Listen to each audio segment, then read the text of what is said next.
안녕하세요. 세상의 모든 참도입니다. 팔만대장경 불경 오디오북을 듣는 분들께 오디오북을 들을 때는 잠시 눈을 감고 자신의 손목에 손가락으로 짚어 심장 뛰는 소리를 자신이 살아있다는 것을 잠시 느끼고 이제 눈을 감고 불경을 들으며 들을 때는 부처님께서 나에게 직접 이야기해 주신다는 마음으로 소리에 귀 기울이면 큰 성취를 이루실 것입니다. 이 방법은 무하의 창천 태화선사의 방법임을 알립니다. 무하 합장성불 하십시오. 좌선 삼매경 학원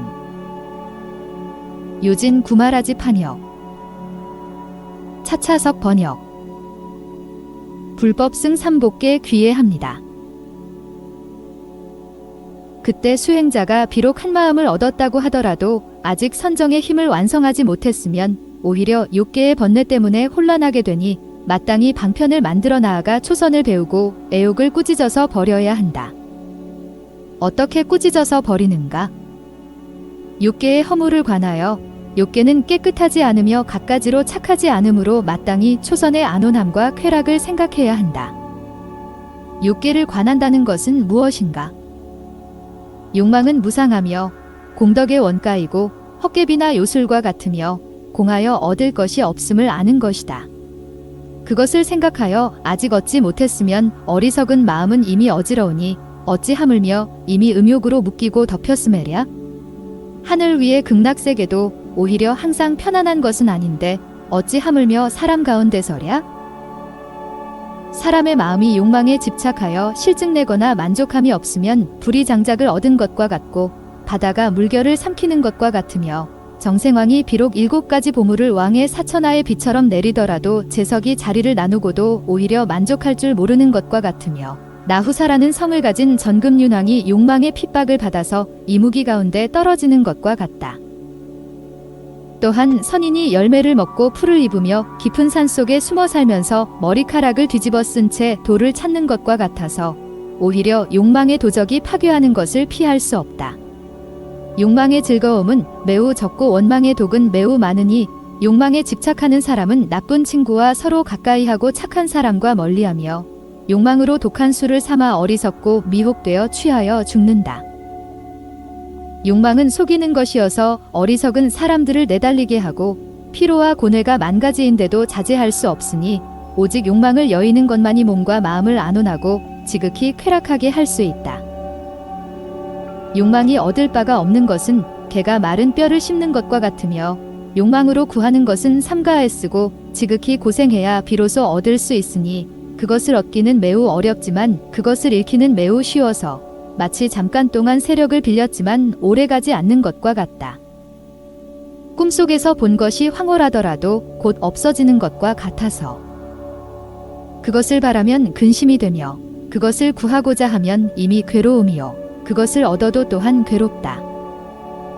많이 얻으면 많은 괴로움이 있으니 불이 장작을 얻되 많으면 많을수록 많이 타오르는 것과 같다. 욕망은 살을 저미는 것과 같아서 온갖 새들이 다투어 따르니 요약해서 말하자면 나방이 불에 달려드는 것과 같고 고기가 낚시바늘을 삼키는 것과 같으며 사슴이 소리를 뒤따르는 것과 같고 목마를 적에 짠 물을 마시는 것과 같다. 일체의 중생은 욕망 때문에 근심을 만들며 괴로움에 이르지 않음이 없으니 그러므로 욕망은 독해임으로 마땅히 초선을 구하여 욕망의 불을 끊어 없애야 함을 알아야만 한다. 수행자는 한마음으로 정밀하고 정성스럽게 믿고 즐거워하여 생각을 증진시켜서 뜻이 흩어지지 않게 해야 하며 욕망을 관하여 마음으로 싫어하고 번뇌를 다 없애면 초선정을 얻는다. 욕망에 치성한 불길을 여의고 시원한 선정을 얻는 것은 마치 더운데 그늘을 얻는 것과 같고 가난한데 부귀를 얻는 것과 같다. 이때 문득 초선의 희각을 얻으니 선 가운데 갖가지 공덕을 사유하고 좋고 추함의 분별을 관하여 문득 한마음을 얻는다.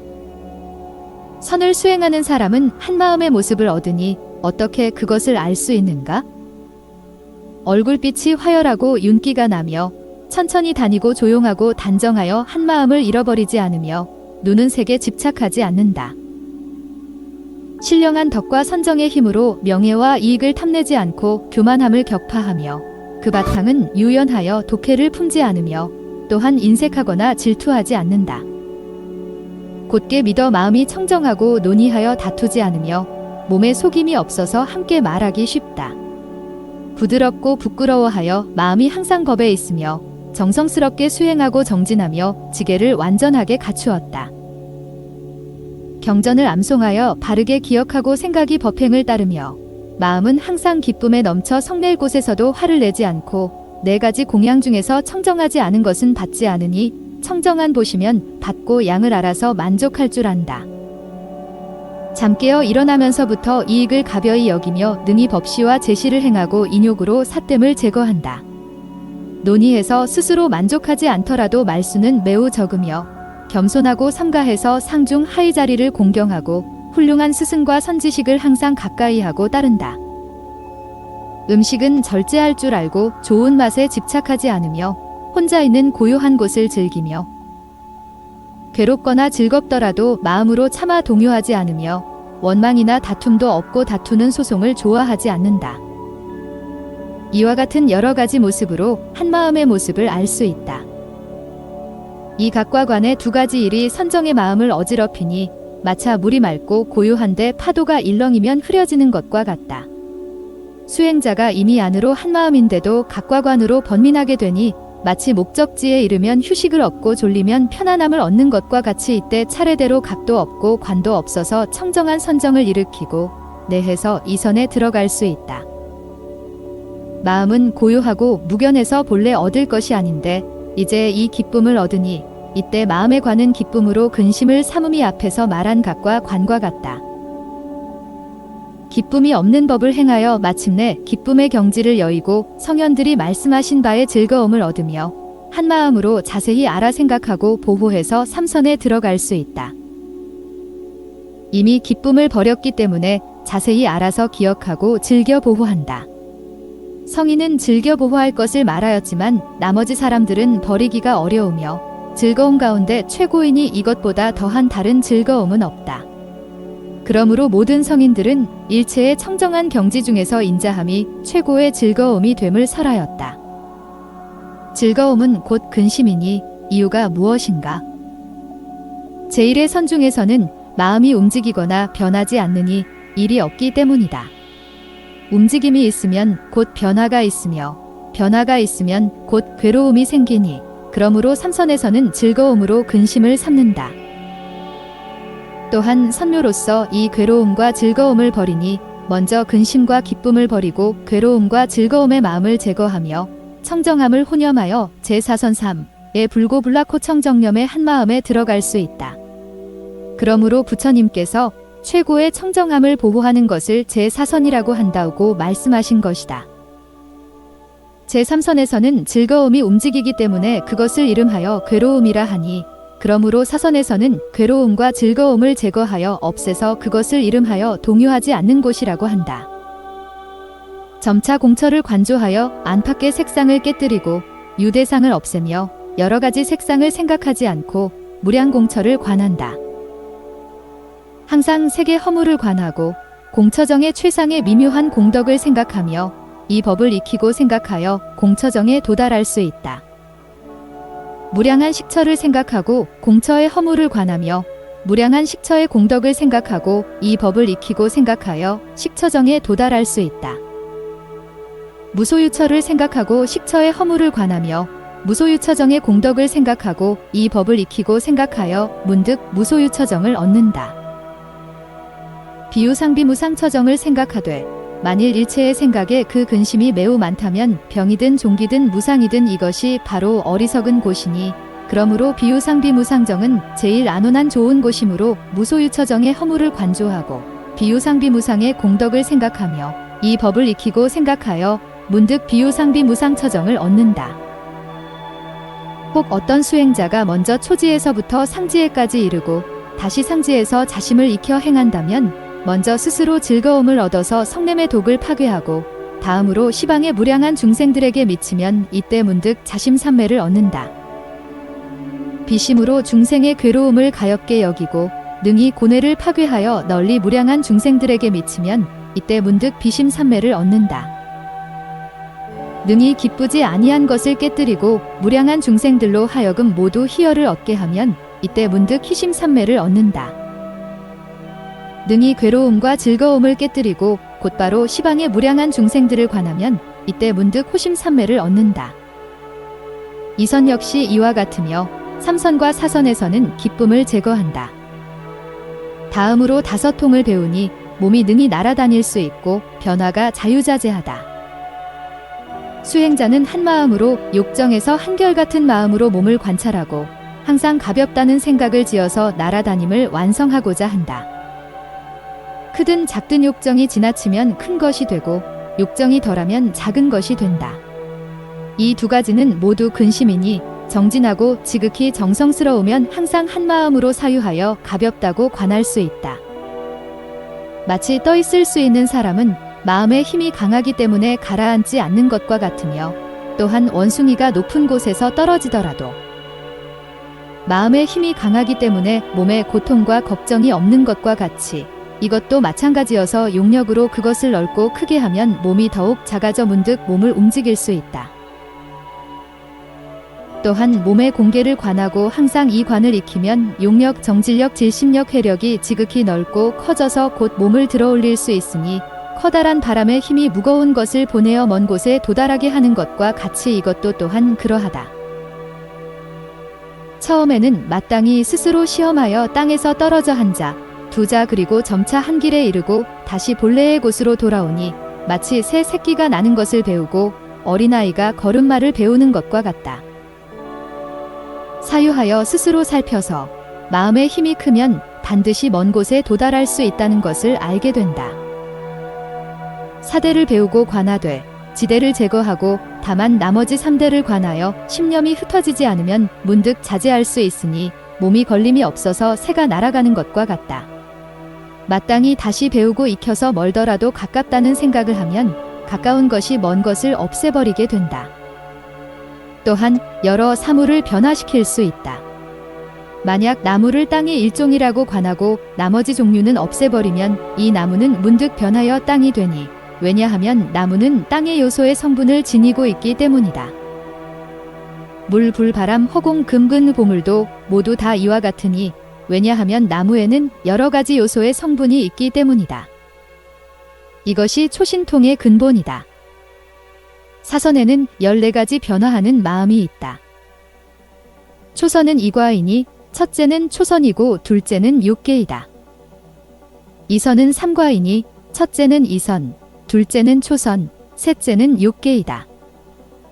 삼선은 사과이니 첫째는 삼선, 둘째는 이선, 셋째는 초선, 넷째는 육계이다. 사선은 오과이니 첫째는 사선, 둘째는 삼선, 셋째는 이선, 넷째는 초선, 다섯째는 육계이다. 나머지 신통은 마하연론에서 설명한 것과 같다. 세존의 제자들은 5가지 법문을 익히고 배워서 뜻을 세워 열반을 추구하니 두 종류의 사람이 있는데 선정이 많음을 좋아하는 사람은 즐겁기 때문이요 지혜가 많음을 좋아하는 사람은 근심과 괴로움을 두려워하기 때문이다. 선정이 많은 사람은 먼저 선법을 배우고 뒤에 열반을 배우며 지혜가 많은 사람은 곧바로 열반으로 나아가니 곧바로 열반으로 나아가는 사람은 아직 번뇌를 끊지 못하였고 또 아직 선도 얻지 못한 것이다. 온 마음을 다 기울여 흩어지지 않고 곧바로 열반을 구하여 애착 등 모든 번뇌를 초월하는 것을 열반이라고 한다. 몸은 진실로 무상이나 몸을 뒤바꿔 생각하기 때문에 상이라 여기니 이것 때문에 일마다 그 몸을 애착하므로 이것이 바로 최하의 중생이다. 수행자는 뒤바뀐 것을 타파하고자 하기 때문에 마땅히 사념지관을 익혀서 몸에는 갖가지 모든 괴로움과 근심이 많다는 것을 관해야만 한다. 인연 따라 생기기 때문에 무상이며 갖가지로 괴롭기 때문에 고이며 몸에는 36가지 물건이 있기 때문에 부정하며 자제하지 않기 때문에 무아이니 이와 같이 관함을 익혀서 내신을 관하고 외신을 관하며 나아가 내외신을 관한다. 이와 같은 관법을 익히면 이것을 일러 신념지라고 한다. 몸의 실상이 이와 같은데 무슨 까닭에 여기에서 뒤바뀐 견해를 일으켜 이 몸을 애착하는가? 몸 주변의 즐거움과 고통을 자세히 사유하고 생각하라. 즐거움과 고통을 사랑하기 때문에 이 몸에 집착하는 것이니 마땅히 즐거움과 고통은 진실로 얻을 수 없는 것임을 관해야만 한다. 어째서 얻을 수 없는가? 옷과 음식 때문에 즐거움에 이르나 즐거움이 지나치면 괴로움이 생기니 진실한 즐거움이 아니기 때문이다. 마치 종기에 고통을 근심하면 약을 발라서 치료하고 통증이 멈추면 즐거운 것과 같이 커다란 괴로움 때문에 작은 괴로움을 즐거움이라고 말하는 것이니 진실한 즐거움이 아니다. 또한 옛날의 괴로움을 괴로움으로 삼고 새로운 괴로움으로 즐거움을 삼으니 마치 무거운 것을 메고 있다가 어깨를 바꾸면 새로운 무거움으로 즐거움을 삼는 것과 같아서 진실하고 늘 있는 즐거움이 아니다. 마치 불의 성질은 뜨겁기 때문에 잠시도 차가운 때가 없는 것과 같이 만일 이것이 참다운 즐거움이라면 마땅히 즐겁지 않은 것은 있을 수가 없다.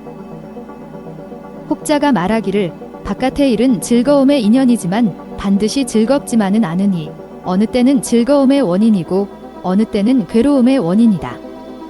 만일 신법과 애착을 서로 응하게 한다면 그때는 즐거움이며 성냄과 서로 응한다면 그때는 괴로움이며 어리석음과 서로 응한다면 괴로움도 즐거움도 아니다. 이것으로 미루어 보건대 즐거움이 있을 수도 있고 없을 수도 있다는 것을 알 수 있다. 대답하기를 겁다라고 하였다. 음욕은 마땅히 즐거움이 아니니 왜냐하면 만일 음욕이 안에 있다면 바깥에서 여색을 찾는 것은 마땅하지가 않기 때문이다. 바깥에서 여색을 찾음이 마땅히 음욕의 괴로움임을 알아야만 한다. 만일 음욕이 즐거움이라면 마땅히 때때로 버려서는 안 되며 만일 버린다면 마땅히 이것은 즐거움이 아니다. 커다란 괴로움 속에서는 작은 괴로움으로 즐거움을 삼으니 마치 사람이 죽어 마땅한데 생명을 보전하기 위해 채찍을 받고 이것으로 즐거움을 삼는 것과 같다. 욕심이 불타오르면 욕망으로 즐거움을 삼지만 노년에는 욕망을 싫어하고 욕망이 즐거움이 아니란 것을 아니 만일 진실로 즐거움의 모습이라면 마땅히 싫어해서는 안 될 것이다. 이와 같이 갖가지 인연으로 즐거워하고자 하는 모습이지만 실제로는 얻을 수 없다. 즐거움이 사라지면 바로 괴로움이다. 부처님께서 말씀하시기를 즐거움의 고통은 마땅히 괴로움이라고 관해야 하고 괴로움의 고통은 마땅히 즐거움이라고 관해야 한다. 마치 화살이 몸에 있는 것과 같이 괴롭지도 않고 즐겁지도 않아서 마땅히 생기고 없어져 무상하다고 관해야만 한다고 하셨으니 이것을 일러 통념지라 한다.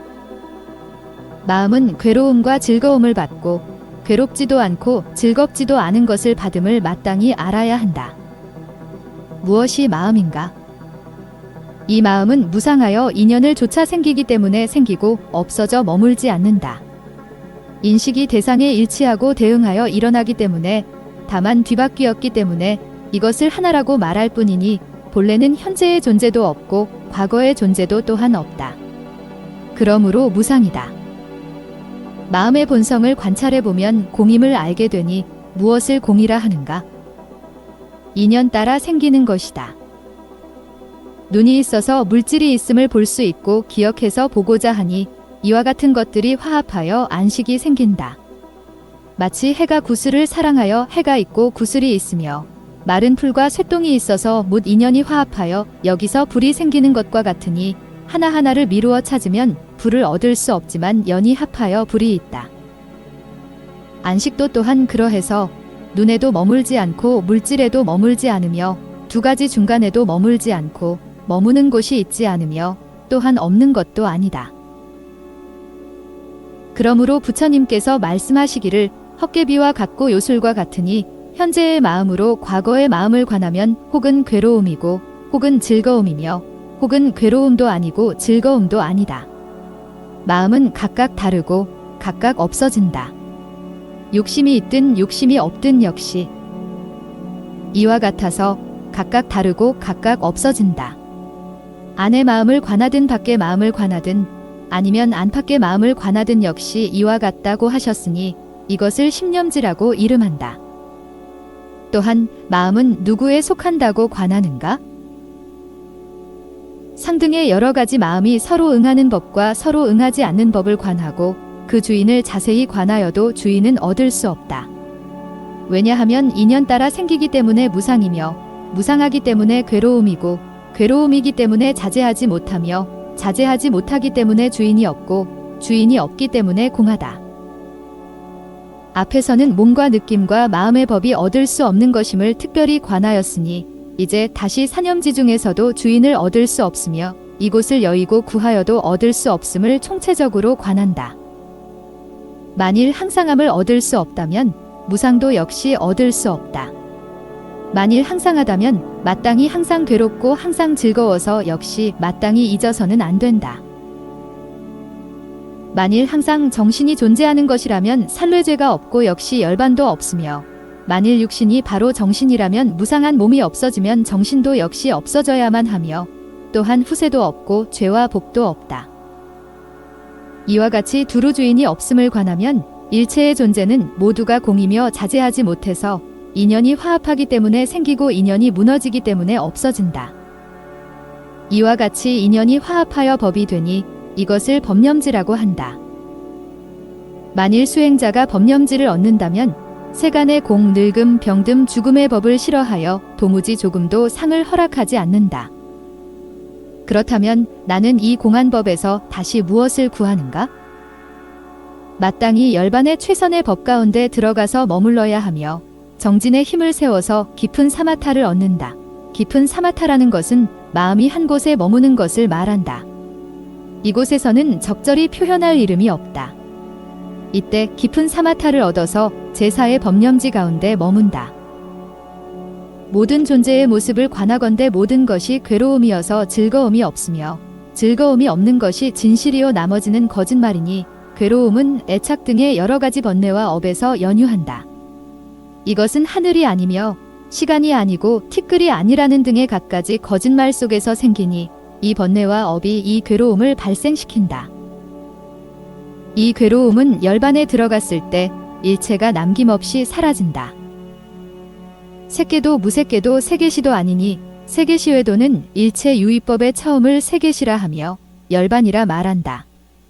이 처음이 있다는 것이 만물을 만들어내므로 곧 조화라고 말한다 라는 등의 갖가지 거짓말은 능히 이러한 괴로움을 없앨 수 없으며 정견 등의 팔정도가 바로 열반의 길이요 나머지 외도의 고행이나 갖가지 공직에는 열반의 길이 아니다. 왜냐하면 불법 가운데 개의 세 가지 법이 합하여 행해져야 열반에 들어갈 수 있기 때문이다. 비유컨대 사람이 평지에 서서 좋은 활과 화살을 가져야 원수인 적을 쏘아 죽일 수 있는 것과 같이 세 가지 법을 합하여 행하는 것도 역시 이와 같아서 계율을 평지로 삼고 선정을 훌륭한 활로 삼으며 지혜를 예리한 화살로 삼아 세 가지 일이 구비되어야 능히 번뇌의 적을 죽일 수 있다. 그러므로 외도의 무리는 열반을 얻을 수 없다. 수행자는 이때 네 가지 법연을 만들어 연을 관하는 것이 활쏘기 놀이와 같다. 괴로움을 관팔 하는데 네 가지가 있으니 인연으로 생기기 때문에 무상이요 몸과 마음을 괴롭히기 때문에 고이며 얻을 것이 하나도 없으므로 공이요 짓지도 않고 받지도 않으므로 무아인 것이다. 습을 관구 하는데 네 가지가 있으니 번뇌와 유루업이 화합하기 때문에 집이며 상사과가 생기기 때문에 인이며 이 가운데서 일체의 행을 얻기 때문에 생이고 상사과가 아닌 것이 서로 이어지기 때문에 연인 것이다. 진을 관십 하는데 네 가지가 있으니 일체의 번뇌를 덮고 있기 때문에 폐이며 번뇌의 불길을 제거하기 때문에 멸이고 일체의 법 가운데서 최고이기 때문에 묘이며 세간을 지나가기 때문에 출인 것이다. 도를 관십일 하는데 네 가지가 있으니 능히 열반에 도달하기 때문에 도이며 뒤바뀌지 않았기 때문에 정이고 일체의 성인께서 간 곳이기 때문에 적이며 세간의 근심과 고뇌를 벗어날 수 있기 때문에 이이다. 이와 같이 관하면 무루의 상사법을 얻으리니 이름하여 따뜻한 법십이이라 한다.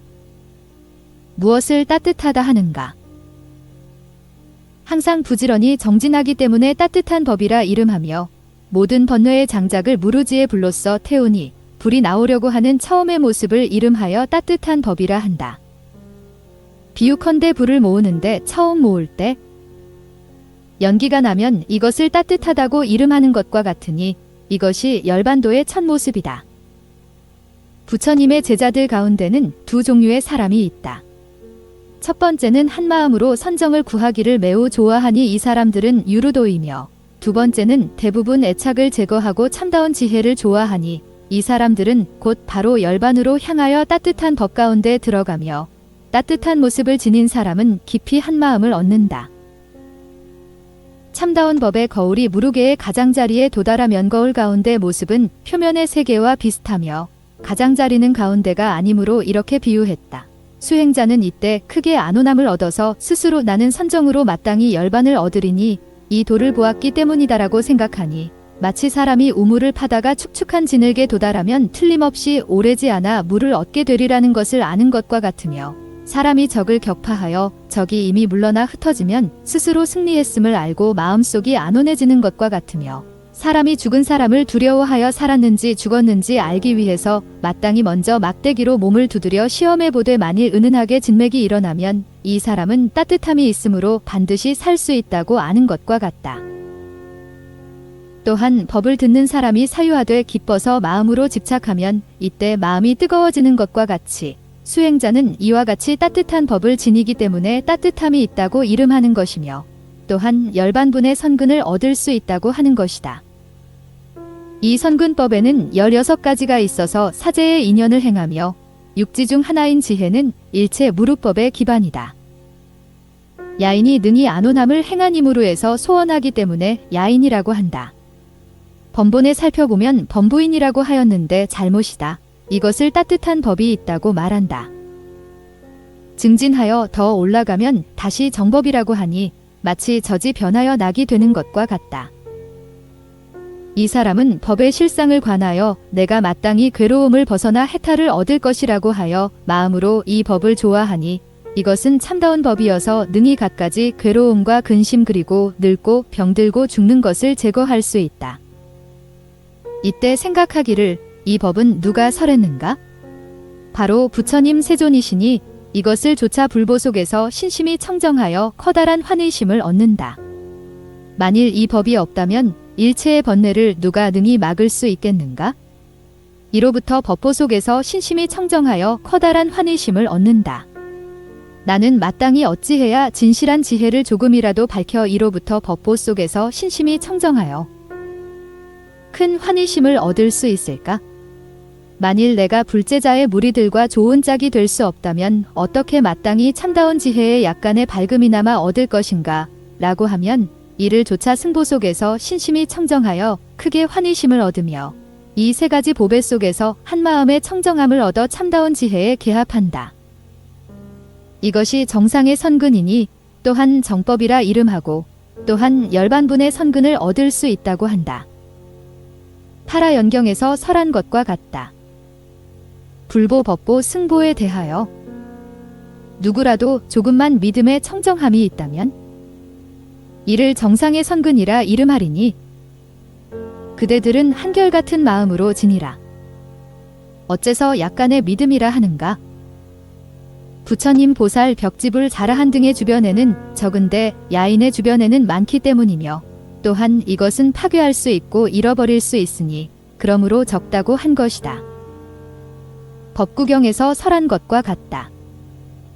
파초는 열매를 생산하면 죽고 대나무도 열매를 생산하면 역시 그러하며 노새는 새끼가 있으면 곧 죽고 소인은 봉양을 받으면 죽는다. 잘못을 타파해도 이롭지 않으므로 소인은 명예를 얻으려 하니 청정의 원인을 모두 잃어버리고 마침내 정법에서 떨어진다. 또한 아직 여러 결사를 끊지 못했다면 아직 무르의 무량한 지혜를 얻지 못한 것이니 그렇기 때문에 적다고 말한다. 또한 부지런히 정진해서 한마음으로 열반의 길로 들어가 다시 오음을 분명하게 관하면 이때 마음이 위축되지도 않고 후회하지도 않으며 물러서지도 않으며 사랑하고 즐거워하여 인에 들어가는데 이것을 인선근이라고 한다. 이는 무엇인가? 사제를 따라 행하면 이것을 인이라고 한다. 이 선근에는 세 가지 상 중 하위 셋이가 있으니 어째서 인이라고 이름했는가? 오음의 무상을 관하고 마음으로 견디어 물러나지 않기 때문에 이것을 인이라고 한다. 또한 일체의 세간은 모두 공공이요 즐거움이 없으니 이 괴로움의 원인은 습과 애착 등 여러 가지 번뇌이며 이 습은 지혜의 연을 없애버린다. 이것을 상법이라 하니 다시 위가 있지 않으며 팔정도는 능히 수행자로 하여금 열반에 이르게 하니 다시 그 이상은 있지 않다. 이와 같은 신심으로 후회하지 않고 의심하지 않으며 참는 것을 인이라고 이름한다. 이 가운데 다시 참음이 있어서 갖가지 결사와 갖가지 번뇌와 의심과 후회가 마음속에 들어오더라도 능히 파괴할 수 없게 하니 비유컨대 돌산은 갖가지 바람과 물에도 떠다니거나 움직이지 않는 것과 같다. 그러므로 인이라고 하니 이 일로서 진실하고 훌륭한 야인이라는 이름을 얻는다. 부처님께서 법의 구절 가운데서 설하신 것과 같다. 세계의 정견위에서 누군가 많은 것을 얻는 자가 있다면 마침내 천만년에 이르더라도 끝내 악도에 떨어지지 않으리. 이 세간의 정견을 이름하여 인선근이라 하니 이 사람은 많이 증진하여 한마음으로 지극히 세기행을 싫어하고 사제의 모습을 분명하게 하여 깨달음을 이루어 열반으로 나아가고자 한다. 이와 같이 한마음의 가운데를 세간제일법이라고 한다. 일시의 사행 즉 무상고공 무아에 머물러 첫 번째 진리인 고법인을 관하니 고제를 반연하기 때문이다. 왜 욕계 오수음의 무상고공 무아를 관하는가? 이 가운데서 시민으로 지혜에 들어가기 때문이며 또한 이것은 심과 심수법에 상응하니 이것을 고법인이라고 한다. 신업과 구업과 마음에 상응하지 않은 여러 가지 행과 현재 미래세의 일체 무루법의 초문 이것을 바로 고법인이라 한다. 법은 무루법이며 이는 믿고 받아들이는 것이다. 차례대로 고법지를 내니 고법인은 결사를 끊고 고법지는 깨달음을 이룬다. 비유컨대 한 사람은 베고 한 사람은 묶는 것과 같으며 또한 예리한 칼로 대나무를 쳐서 베어내되 바람을 맞으면 곧 쓰러지는 것과 같다. 인과 지로 공부하기 때문에 이 일은 욕계의 번뇌 17를 구별할 수 있고 괴로움을 보고 10가지 결사를 끊으니 그때에는 등지와 달리 무르지를 얻어서 아직 얻지 못한 무루해를 얻는다. 이때 하나의 지를 성취한다. 등지는 미래에 성취한다. 두 번째 마음속에서 법지와 고지, 등지를 성취한다. 세 번째 마음과 네 번째 마음을 지나서 4가지 지혜 18, 즉 고지를 성취한다. 습의 법지 가운데서 하나하나 지혜가 늘어나서 욕망을 여인 사람은 지타심지를 성취하여 늘어난다. 고비인과 고비지는 18가지 번뇌를 끊는다. 이 4가지 마음으로 고제를 증득할 수 있다. 습법인과 습법지로 욕계의 번뇌인 7가지 번뇌를 끊으며 습비인과 습비지로 색계와 색계의 번뇌인 13가지 번뇌를 끊는다. 진법인과 진법지는 욕계의 번뇌인 7가지 번뇌를 끊으며 진비인과 진비지는 색계와 무색계의 번뇌인 12가지 번뇌를 끊는다. 도법인과 도법지는 욕계의 번뇌인 8가지 번뇌를 끊으며 도비인과 도비지는 색계와 무색계의 번뇌인 14가지 번뇌를 끊는다. 도비지를 수타반나라고 한다. 진실로 모든 법의 모습을 아는 것이 바로 이 16가지의 마음의 능함이다. 15가지 마음속에 날카로운 근기를 수법행이라고 하며 아둔한 근기를 수신행이라고 하니 이러한 두 사람은 아직 욕망을 여의지 못하였으므로 초가향이라고 한다. 먼저 아직 번뇌를 끊지 못하고 16가지 마음을 얻는 것을 수타반나라고 한다. 만일 먼저 육품의 번뇌를 끊고 16가지 마음을 얻었다면 식기타가미나라 말로는 일례라고 한다. 만일 먼저 구품의 번뇌를 끊고서 16가지 마음을 얻는다면 아나가미진나라 말로는 불례라고 한다. 먼저 아직 욕망을 여의지 못하고 88가지 번뇌를 끊었기 때문에 수타반나라고 하며 또한 무르과의 선근을 얻었으므로 스타반나라고 한다. 예리한 근기를 견득이라 하고 둔한 근기를 신해라고 한다. 사유의 번뇌가 아직 끊어지지 않았으면 나머지 7번 세상에 태어나며 26. 만일 사유의 번뇌 3가지를 끊으면 초가와 이과의 중간에 있는 성자로 3번 세상에 태어난다. 27. 성스러운 길 8분과 37품을 흐름이라고 하니 열반을 향해 흐른다는 뜻이며 이것을 따라 흘러가기 때문에 스타반나라고 한다. 이것이 부처님 첫 공덕의 씨앗이 되며 악도를 벗어날 수 있다. 3가지 번뇌를 끊어 3가지 독을 10개 하는 것을 식기타감이라고 한다. 또한 6개의 번뇌는 9가지로 견제로 끊고 사유로 끊는다. 만일 범부인 사람이 먼저 유루도로서 6개의 번뇌인 6가지 번뇌를 끊고 견제도에 들어가 16가지 마음을 얻으면 식기타감이라고 한다. 만일 8가지를 끊어 견제도에 들어간다면 16가지 마음 가운데 한 가지인 식기타감이 과에서 아나가미로 향한다. 28.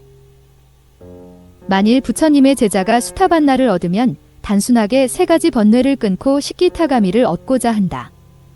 이것은 사유하여 끊는 것으로 6개의 번뇌인 9가지 번뇌를 6가지로 끊으면 이것을 식기타가미의 8가지 끊음이라고 하며 한 가지 식기타가미의 과가 아나가미로 향한다고 한다. 만일 범부인 사람이 먼저 6개의 번뇌인 9가지 번뇌를 끊고 견제도에 들어간다면 16가지 마음 가운데 아나가미라고 한다.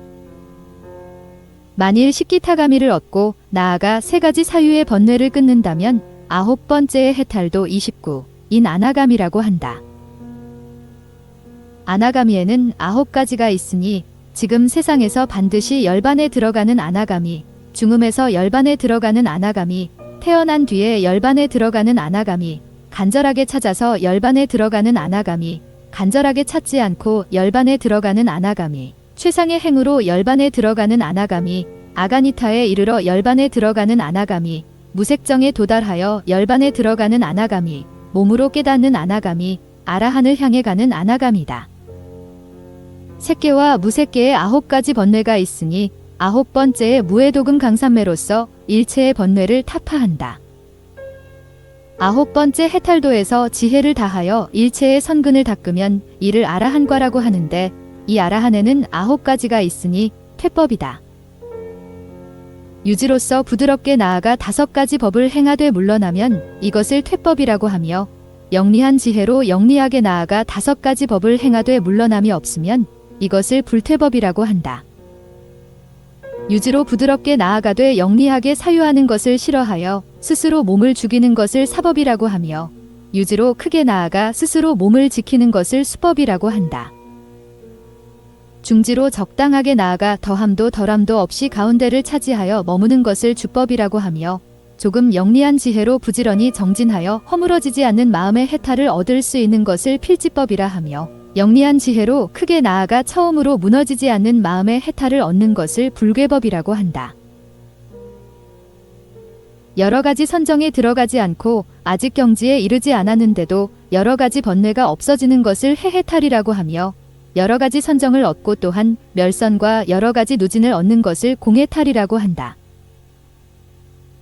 어떤 아라한은 일체의 유의법을 언제나 충분히 만족하여 다시 공덕을 추구하지 않고 때를 기다려 열반에 들어가고 어떤 아라한은 사선나라 말로는 무쟁이라고 한다. 아라냐란 무사 혹은 공적이라고도 한다. 옛적에 말하기를 수보리가 늘 공적행을 행한다고 했는데 그것은 잘못된 말이다. 이로부터 무쟁행을 실천할 뿐이니 무쟁이란 장차 중생들을 보호하여 그들로 하여금 나에 대하여 다툼이 일어나지 않게 할 뿐이다. 다툼이 일어나는 것은 마치 사리불과 목련이 밤에 도공의 집에 들어가 자는데 구가리가 와서 다툼을 일으킨 것과 같은 것이 바로 이것이다. 초월 삼매방사라는 것은 삼해탈문의 공이다. 공무원무상은 12문을 생각하되 도리어 집착하는 것이다. 이를 구하여 다시 이지를 지어 부지런히 정진한다. 이와 같이 여러 선정의 공덕에 들어가면 이것을 불퇴법과 불괴법을 얻었다고 한다. 만일 부처님께서 세상에 출현하지 않아서 불법이 없으며 제자가 없는 때라면 이때는 욕망을 여인 사람인 벽지불이 출현한다. 벽지불은 세 가지가 있으니 상중 하이다. 하란 본래 수타반나를 얻었으나 식기타가미와 같다. 이 수타반나는 7번째 세상에서 사람 가운데 태어났지만 이때는 불법이 없어서 제자가 될 수 없었으나 다시 8번째 세상에는 태어나지 않으니 이때 벽지불이 된다. 만일 식기타가미가 2번째 세상에 태어난다면 이때는 불법이 없어서 제자가 될 수 없으나 다시 3번째 세상에는 태어나지 않으니 이때 벽지불이 된다. 어떤 사람이 벽지불이 되기를 원하여 벽지불에 선근을 심을 때는 불법이 없어도 선근이 익으니 이때 세상을 싫어하여 집을 나와 돌을 얻으면 벽지불이라고 하며 이것을 중벽지불이라고 한다. 어떤 사람이 부처님의 길을 찾아서 지력으로 나아감에 힘이 모자라 인연으로 물러난 이에컨대 사리불과 같은 경우이다.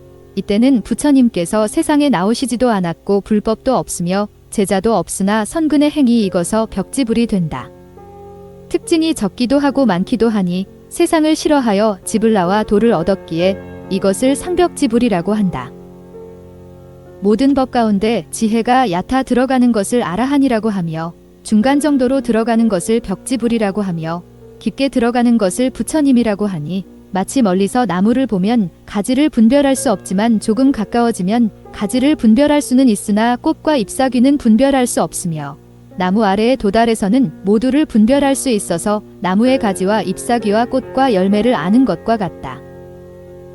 성문은 일체의 재행이 무상이며 일체의 모든 법은 주인이 없어서 오직 열반만이 가장 안온한 것임을 안다. 성문이 능히 이와 같이 관할 수 있다 해도 분별하여 깊숙하게 들어가고 깊게 알 수는 없다.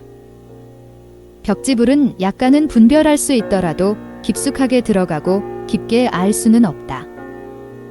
부처님께선 모든 법을 알고 분별하여 통하고 깊이 들어가 깊게 아신다. 발아내의 구광이 뜨거운 여름에 높은 누각 위에 살며 칠보로 꾸민 평상에 앉아 청이로 하여금 우두전단향을 갈아 몸에 바르게 하였는데 청이가 팔뚝에 많은 팔찌를 차고 있어서 왕의 몸을 문지를 때마다 팔찌 소리가 귀에 가득하였다. 왕이 그것을 매우 근심하여 차례대로 벗게 하였더니 팔찌가 적어지자 소리도 희미해졌고 오직 팔찌가 하나일 때 고요하여 소리가 없었다. 왕이 그때 깨닫고 말하기를 국가의 신하 백성궁인가 일이 많으면 번뇌가 많은 것이 또한 이와 같으니 즉시 욕망을 버리고 외로운 곳에서 사유하여 벽지불을 얻으리라고 하고는 수염과 머리를 스스로 깎고 자연의 옷을 입고 누각에서 떠나 자신의 신종력으로 집을 나와 산으로 들어갔으니 이와 같은 인연은 중품벽지불이다. 만일 수행자가 부처의 길을 찾아 선정에 들어가면 먼저 마땅히 마음을 묶어 시방 3세의 여러 부처님의 생신을 오로지 생각해야만 하지 땅, 물, 불, 바람, 산, 나무, 초목을 생각해선 안 되니 하늘과 땅 사이에 형체가 있는 물이나 그 밖에 나머지 존재를 다 생각하지 말고 다만 여러 부처님의 생신이 허공에 살고 있다고 생각한다. 비유컨대 큰 바다의 맑은 물 중앙에 금산황 수미와 같고 밤의 어둠 속에서 큰 불을 태우는 것과 같으며 커다란 사당 가운데의 칠보 깃발과 같이 부처님의 몸도 이와 같아서 30 이상과 80종호를 지니며 항상 무량하고 청정한 광명이 허공의 푸른 색깔 속에서 나온다. 항상 부처님의 몸과 모습을 생각하는 것이 이와 같으면 수행자는 곧 시방 3세의 모든 부처님께서 마음의 눈앞에 있다는 일체 실견 삼매를 얻는다.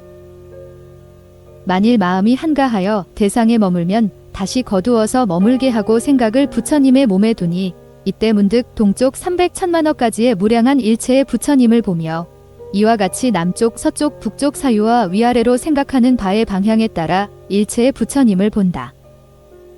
마치 사람이 밤에 별자리를 보되 100,000가지의 무량한 별을 모두 보는 것과 같다. 보살은 이 삼매를 얻어 무량겁의 두터운 죄를 제거하고 엷어지게 하며 엷어진 것은 없어지게 한다. 이 삼매를 얻고 나서 마땅히 부처님의 갖가지 무량한 공덕과 일체의 지혜와 일체의 이해와 일체의 견해와 일체의 덕을 생각해야만 대자대비의 자제함을 얻는다. 처음 무명의 아래서 나와서는 사무외우로 능히 무량한 괴로움을 제거하여 늙고 죽음의 두려움에서 구제되어 늘 즐거운 열반과 함께한다. 부처님께서는 이와 같은 갖가지 무량한 공덕을 지니신다. 이러한 생각을 하고 나서 스스로 발언하여 말하기를 나는 마땅히 언제 부처님의 몸과 부처님의 공덕을 얻어서 높고 높음이 이와 같을 것인가 라고 하고 다시 큰 서원을 세우기를 과거 일체의 복과 현재 일체의 복을 모두 지니고 부처님의 길을 추구하되 나머지 과보를 사용하지 않는다라고 한다. 다시 생각하기를 일체의 중생들은 매우 가엾고 불쌍하다. 여러 부처님의 몸과 공덕은 높고 높아서 이와 같은데 중생들은 어찌하여 다시 나머지 업을 구하고 부처님을 찾지 않는가 라고 하니 비유컨대 고귀한 집의 눈먼 아들이 크고 깊은 구덩이에 떨어져 배고프고 고단하고 괴로워하며 똥과 진흙을 먹으니 아버지가 그것을 매우 가엾게 여기고 방편을 찾아서 깊은 구덩이에서 그를 건져내고 훌륭한 음식을 먹이는 것과 같다. 수행자가 생각하여 말하기를 부처님의 두 가지 몸과 공덕의 다니슬은 이와 같지만 여러 중생들은 생사의 깊은 구덩이에 떨어져 여러 가지 더러운 것을 먹는구나. 크게 가엾이 여기는 마음으로 내 마땅히 일체 중생들을 제도하여 부처님의 길을 얻고 생사의 언덕을 건너게 하며 부처님의 갖가지 공덕과 법의 맛으로 모두 배부르게 하리라 라고 한다. 일체의 불법은 원하면 모두 얻을 수 있으니 듣고 외워 지니며 질문하고 관하며 행하여 과를 얻는 것으로 사다리를 삼고 크고 요긴한 서원을 세워 세 가지 서원의 갑옷을 입으며 바깥으로는 마군의 무리를 격파하고 안으로는 번뇌의 도적을 깨뜨려서 곧바로 윤회하지 않는 경지에 들어간다. 이와 같은 세 가지 서원을 무량한 여러 가지 서원과 비교하여 서원을 모두 머무르게 하니 중생을 제도하기 위하여 부처님의 길을 얻기 때문이다. 이와 같이 생각하고 이와 같이 서원하면 이것이 바로 보살의 연불삼매이다. 보살도를 행하는 사람은 삼독 가운데서 만일 음욕이 치우치게 많으면 먼저 스스로 몸을 관한다. 뼈와 살, 피부, 근맥, 흐르는 피, 간, 폐, 장, 귀, 도중, 똥, 눈물, 침 등 36가지 물건과 구상의 더러움에 마음을 기울여 안으로 관하고 생각이 벗어나지 않게 하되 바깥으로 여러 연을 생각하면 추슬러서 되돌아오게 한다. 마치 사람이 촛불을 들고 잡곡 창고에 들어가서 갖가지로 분별하되 콩, 보리, 조 등을 모르는 것이 없는 것과 같다. 또한 몸을 6부분으로 나누어 관하니 단단한 것은 땅의 성분이고 축축한 것은 물의 성분이며 뜨거운 것은 불의 성분이고 움직이는 것은 바람의 성분이며 구멍은 허공의 성분이고 아는 것은 식의 성분이다. 또한 도살한 소를 6부분으로 나누어서 몸과 머리, 사지가 각각 다른 것과 같다. 몸에는 9개의 구멍이 있어서 항상 더러운 것이 흘러나오며 가죽주머니에는 똥이 담겨 있으니 항상 이와 같이 관하여 생각을 벗어나지 않게 하되 바깥으로 여러 가지 연을 생각하면 추슬러서 되돌아오게 한다. 만일 한 마음을 얻어서 마음에 싫어함이 생겨 이 몸 여의기를 구하고 재빨리 사라져 일찍 열반에 들어가고자 한다면 이때는 마땅히 대자대비심을 일으켜서 커다란 공덕으로 중생들을 구제해야만 하니 앞에 세 가지 서원을 일으키길 모든 중생들이 부정함을 알지 못함으로 여러 가지 잘못과 허물을 일으키니 내가 마땅히 그들을 다니스의 땅에 올려놓으리라. 또한 6개의 중생들이 청정하지 못한 것에 즐겨 집착하는 것이 마치 개가 똥을 먹는 것과 같으니 내 마땅히 제도하여 청정한 도에 이르게 하리라고 한다. 또한 나는 마땅히 일체 존재의 참다운 모습은 항상하지도 않고 무상하지도 않으며 깨끗하지도 않고 더럽지도 않다는 것을 배워서 찾으리라. 나는 왜 이 부정한 것에 집착하는가? 부정함을 관하는 지혜는 인연을 조차 생기니 나의 법과 같은 이는 마땅히 참다운 모습을 구해야만 하리라. 어떻게 몸속의 부정함을 싫어하고 열반을 취하는가? 마땅히 마치 큰 코끼리가 빠르게 흐르는 물을 건너기 위해 시내의 밑바닥 끝까지 다하듯이 참다운 존재의 모습을 얻어서 열반에 들어가야 한다. 어찌 원숭이나 토끼처럼 빨리 흐르는 것을 두려워하여 서둘러 스스로 몸을 제도할 것인가? 내 이제 마땅히 배우되 보살법과 같이 하리라. 부정관을 실행하여 음욕을 제거하고 널리 중생들을 교화하여 욕망과 근심을 여의게 하되 부정관에 매몰되지는 않으리라. 또한 이미 깨끗하지 않음을 관하였으면 곧 생사를 싫어하여 마땅히 정문을 관하되 마음을 세 곳 즉 코끝 미간 이마 위에 묶어 놓아야 하니 마땅히 이 속에서 한마디의 가죽을 열어 피와 살을 청정하게 제거하고 마음을 백골에 묶어서 생각을 벗어나지 않게 하며 바깥으로 여러 연을 생각하면 추슬러서 되돌아오게 한다. 세 가지 연에 집착해서 항상 마음과 더불어 싸우나니 마치 두 사람이 서로 씨름하는 것과 같다. 수행자가 만일 마음을 이기자면 곧 그것을 제압하여 머물게 하는 것 만함이 없으니 이것을 한마음이라고 한다. 만일 싫어하는 것으로 크게 대비심을 일으켜 중생을 가엾게 여긴다면 이 빈 뼈다귀 때문에 열반을 멀리 여의고 사막도에 들어가는 것이다. 내 마땅히 부지런히 힘쓰고 여러 가지 공덕을 지어 중생들을 교화해서 신상의 공함을 이해하게 하리라. 뼈는 가죽으로 덮여 있으나 사실은 부정한 것을 모은 것이다. 중생을 위하기 때문에 내가 마땅히 이 모든 법의 모습을 분별해야 하리라라고 한다. 조금이라도 청정하다는 생각이 있으면 마음에 애착을 일으키고 부정하다는 생각이 많으면 싫어하는 마음을 일으키니 존재의 모습에서 벗어날 수 있기 때문에 참다운 존재를 낳는다. 모든 존재의 참다운 모습 속에는 깨끗한 것도 없고 더러운 것도 없으며 또한 다침도 없고 나옴도 없어서 모든 존재를 평등하게 관하여 무너뜨릴 수도 없고 움직일 수도 없다. 이것을 모든 존재의 참다운 모습이라고 한다. 나한법에서 벗어난 것이다. 보살도를 행하는 사람은 만일 성냄이 치우치게 많으면 마땅히 인자한 마음을 행하고 동쪽의 중생을 생각해야 한다. 인자한 마음으로 청정하여 원망함도 없고 성냄도 없으며 넓고 커서 헤아릴 수 없으면 모든 중생들이 눈앞에 있음을 보리니 남쪽, 서쪽, 북쪽의 사유와 위아래도 또한 마찬가지이다. 마음을 통제하고 인자함을 행하며 생각을 벗어나지 않게 하되 바깥으로 다른 연을 생각하면 추슬러서 되돌아오게 하니 마음의 눈으로 일체의 중생들을 관하면 모두가 분명하게 눈앞에 있음을 본다. 만일 한 마음을 얻으면 마땅히 발언하여 말하기를 나는 열반의 진실하고 청정한 법으로 중생들을 제도하여 참다운 즐거움을 얻게 하리라고 해야 한다. 자삼매를 행하는 마음이 이와 같다면 이것이 바로 보살도이다. 자삼매에 머물러서 일체 존재의 참다운 모습을 관하면 맑고 깨끗해서 무너지지도 않고 움직이지도 않으니 발언하여 중생들로 하여금 이 법의 이익을 얻게 한다. 이러한 삼매로 동쪽의 일체 중생들을 인자하게 생각하여 부처님의 즐거움을 얻게 하며 시방도 또한 그러해서 마음이 구르고 어지럽지 않으면 이것을 보살의 자삼매문이라고 한다. 왜 일시에 총체적으로 시방의 중생들을 생각하지 않는가? 우선 한쪽을 생각하면 한 마음을 얻기가 쉬우니 그런 뒤에 점차 여러 방향으로 두루 미친다. 사람은 원수가 있으면 항상 서로 해치고자 하니 어떻게 인자함을 행하여 그들을 즐겁게 하고자 하는가? 인자함은 마음의 법이니 마음에서 나온다. 먼저 친한 발을 따르고 친함이 점차 증가하여 마침내 원수에게까지 미치니 마치 불이 장작을 태우되 활활 타오르면 습기를 태울 수 있는 것과 같다.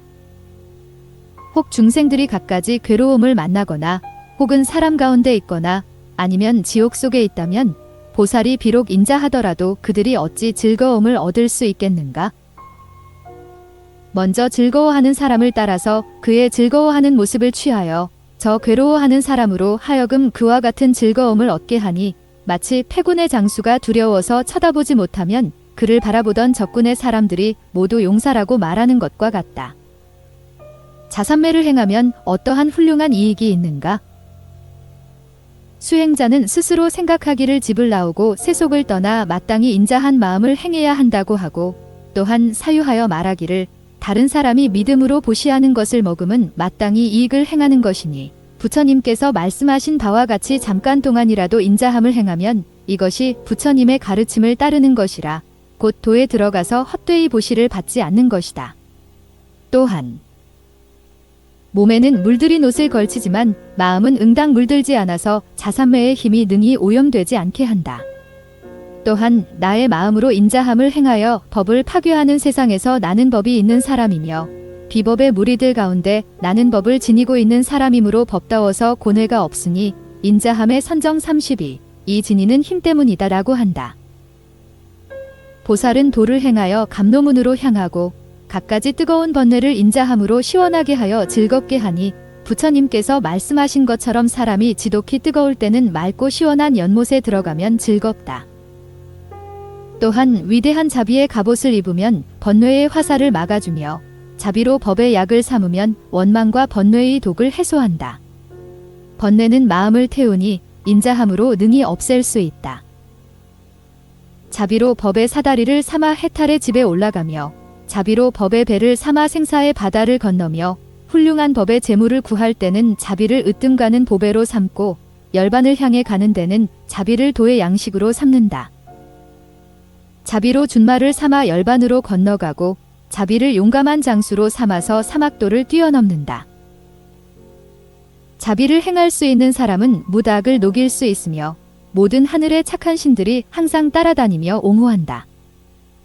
만일 수행하는 사람이 자산매를 얻는다면 어떻게 해야 잃어버리지 않고 다시 더욱 늘리겠는가?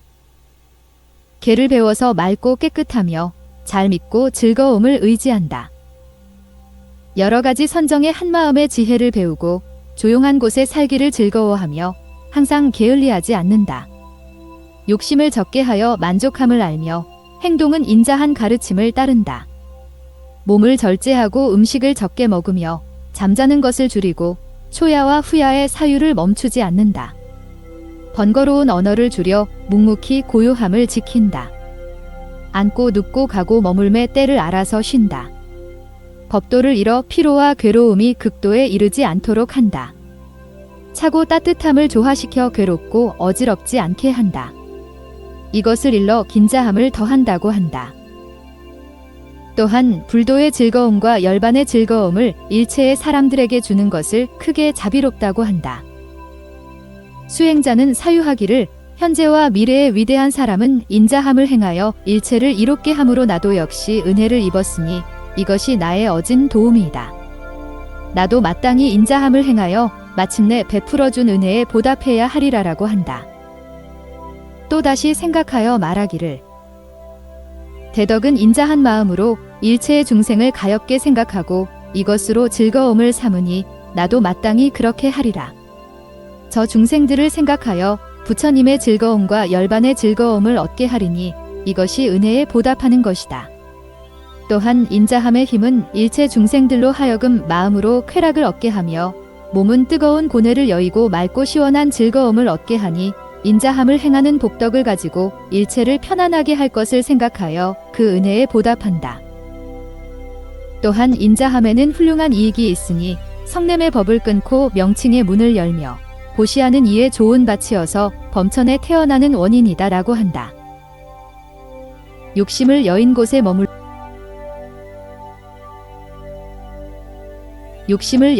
머물러 원망과 대립 그리고 투쟁이 뿌리를 없애버림으로 모든 부처님께서 칭찬하고 지혜로운 사람들이 사랑하고 공경하며 능히 청정한 계율을 지녀 지혜의 밝음을 일으키고 능히 법의 이로움을 들으며 공덕의 제호로 좋은 사람을 결정한다. 출가의 용감한 힘으로 모든 악을 녹여 없애고 욕설로 욕보이는 착하지 않음도 인자함으로 갚으면 항복시킬 수 있다. 연락을 묶어 모아서 정진법을 일으킨다. 부귀의 근본 원인은 지혜의 창고를 갖추는 것이니 성실과 믿음의 창고는 여러 가지 훌륭한 법문이다. 칭찬하고 기리는 법을 성취하여 근본적인 부처님의 바르고 참다운 길을 공경하고 두려워한다. 만일 사람이 악을 지니고 그것을 지향하면 도리어 스스로 그 재앙을 받는다. 5가지 나쁜 말이 있으니 때에 맞지 않는 말, 진실하지 않은 말, 이롭지 않은 말, 인자하지 않은 말, 부드럽지 않은 말이다. 이 5가지 나쁜 말은 사람을 감동시킬 수 없고 일체의 독해도 역시 막을 수 없으니 비유컨대 작은 불로 커다란 바다를 뜨겁게 할 수 없는 것과 같다. 이 아래는 우전황이 500대의 화살을 쏘았다는 것에서 나왔다. 비라경에 나오는 우전황의 아파타나에서 말씀하신 것과 같다. 2명의 부인이 있었는데 첫째는 무비였고 둘째는 사미파제였다. 무비가 사미파제를 비방하니 사미파제에게는 500명의 시종들이 있었는데 왕이 500대의 화살로 한 명 한 명 쏘아 죽이고자 했다.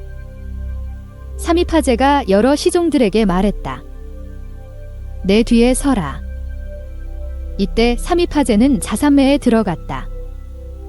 왕이 활을 당겨 쏘았으나 화살은 발 아래 떨어졌으며 두 번째 화살은 도리어 왕의 다리 아래로 향했다. 왕이 크게 놀랐으나 다시 화살을 쏘려고 했다.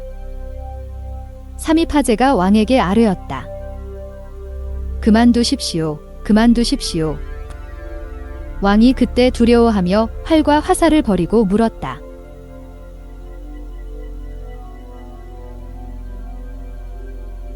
그대는 어떠한 술법을 지니고 있는가?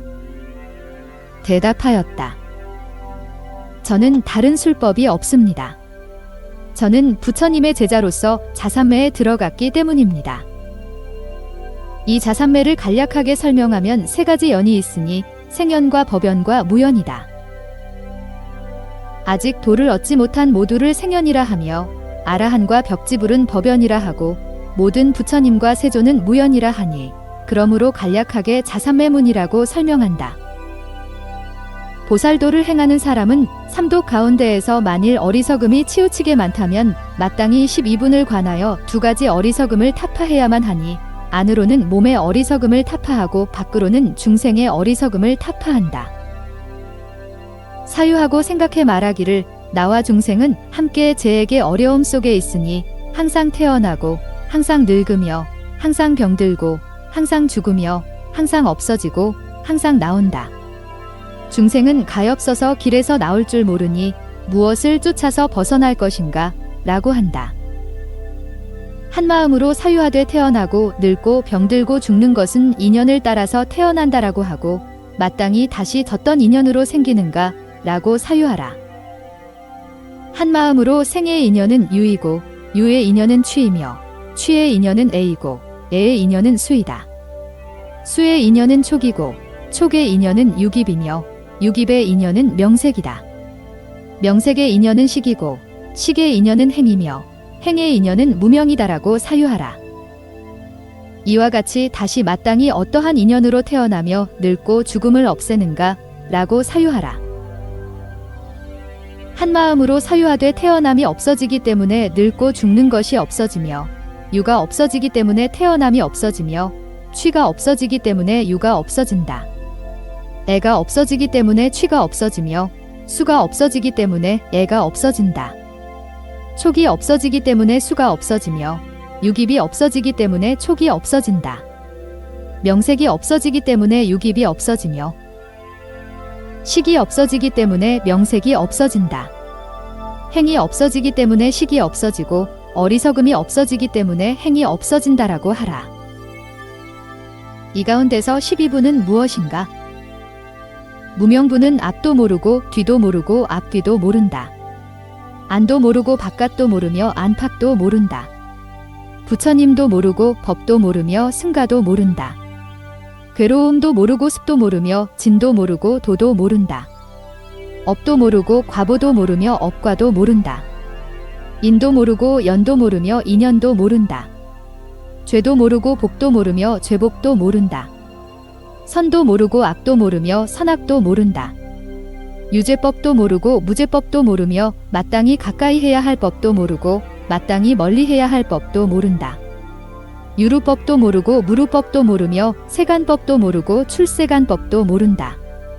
과거의 법도 모르고 미래의 법도 모르며 현재의 법도 모른다. 흑법도 모르고 백법도 모른다. 인연을 분별하는 법도 모르고 육촉법도 모르고 참답게 깨닫는 법도 모른다. 이와 같이 갖가지로 알지 못하고 지혜롭지 못하여 어둡고 검어 밝음이 없음을 보지 못하니 이것을 무명이라고 한다. 무명을 인연하여 행이 있으니 무엇을 행이라 하는가? 행에는 세 가지가 있으니 신행이다.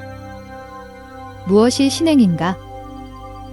들숨과 날숨이 바로 신행법이니 왜냐하면 이 법은 몸에 속하기 때문에 신행이라고 한다. 무엇이 구행인가? 유각과 유관이니 이것은 각과 관을 만들고 나서 이후에 입으로 말하는 것이다. 만일 각과 관이 없으면 말도 없으니 이것을 구행이라고 한다. 무엇이 의행인가? 통은 세계의 사람들이 집착하는 세 종류의 통을 말한다. 통은 응당수가 되니 수는 곧 경계에 따라 고락을 받는다. 상계엔 없으므로 마땅히 수상을 말하는 것이니 출가한 이가 근심하는 바이다. 통상이 바로 의법이니 마음에 속하기 때문에 이것을 의행이라고 한다. 또한 욕계의 계행, 색계의 계행, 무색계의 계행이 있으며 또한 선행이 있다. 무엇이 선행인가? 욕계의 일체 선행과 또한 색계의 삼지이다. 무엇이 불선행인가? 여러 가지 착하지 않은 법이다. 무엇이 부동행인가? 제4선의 유루의 선행과 무색정의 착한 유루행이다. 이것을 행이라고 하니 행을 인연하여 식이 있다. 무엇을 식이라고 하는가? 6가지 식의 세계가 있으니 안식에서 의식까지 이것을 6가지 식이라고 한다. 식을 인연하여 명색이 있다. 무엇을 명이라고 하는가? 무색, 물질이 아닌 정신적인 것의 사분인 통이 것을 명이라고 말한다. 무엇을 색이라고 하는가? 일체의 색은 사대와 조색, 물질을 만드는 것이니 이것을 색이라고 말한다. 무엇이 사대인가? 땅, 물, 불, 바람이다. 무엇이 땅인가? 단단하고 무거운 모양이 땅이다. 부드럽게 적시는 모양은 물이요. 뜨거운 모양은 불이요. 가볍게 움직이는 모양은 바람이다. 나머지 물질은 볼 수 있으니 대가 있거나 대가 없거나 간에 이것을 조색이라고 한다. 정신작용과 물질이 화합하면 이것을 명색이라고 한다. 명색을 인연하여 육입이 있으니 무엇이 육입인가? 안의 육입은 눈의 내입에서부터 의식의 내입까지이니 이것을 육입이라고 한다. 육입을 인연하여 촉이 있으니 무엇이 촉인가? 6가지 촉의 세계가 있으니 안촉에서부터 의촉까지이다. 무엇이 안촉인가? 눈은 빛깔을 연하여 안식을 내니 3가지 법이 화합하면 이것을 안촉이라고 한다. 나아가 의촉도 마찬가지이다. 촉을 인연하여 수가 있으니 무엇이 수인가? 3가지 수가 있으니 낙수이다. 무엇이 낙수인가? 애착하는 번뇌 35이다. 무엇이 고수인가? 성냄의 번뇌이다. 무엇이 불고불락수인가? 어리석음의 번뇌이다. 또한 낙수는 즐거움을 일으켜서 즐거움에 머물러 괴로움을 없애며 고수는 괴로움을 일으켜서 괴로움에 머물러 즐거움을 없애며 불고불락수는 괴로움도 모르고 즐거움도 모르는 것이다. 수를 인연하여 애가 있으니 무엇이 애인가? 눈이 빛깔을 감촉해서 애를 낳으며 나아가 의식이 존재를 감촉해서 애를 낳는다. 애를 인연하여 취가 있으니 무엇이 취인가? 육취이다. 취를 인연하여 유가 있으니 무엇이 유인가? 3가지 유가 있으니 요규이다. 아래는 아비의 커다란 지옥으로부터 위로는 타화자재천에 이르기까지 이것을 요규라고 하며 그리고 그것은 업을 발생시킬 수 있다. 무엇이 세교인가? 아래는 범의 세계로부터 위로는 아가니타천에 이르기까지 이것을 세교라고 한다. 무엇이 무색류인가? 허공으로부터 비유상비무상처에 이르기까지 이것을 무색유라고 한다. 유를 인연하여 태어남이 있으니 무엇이 태어남인가?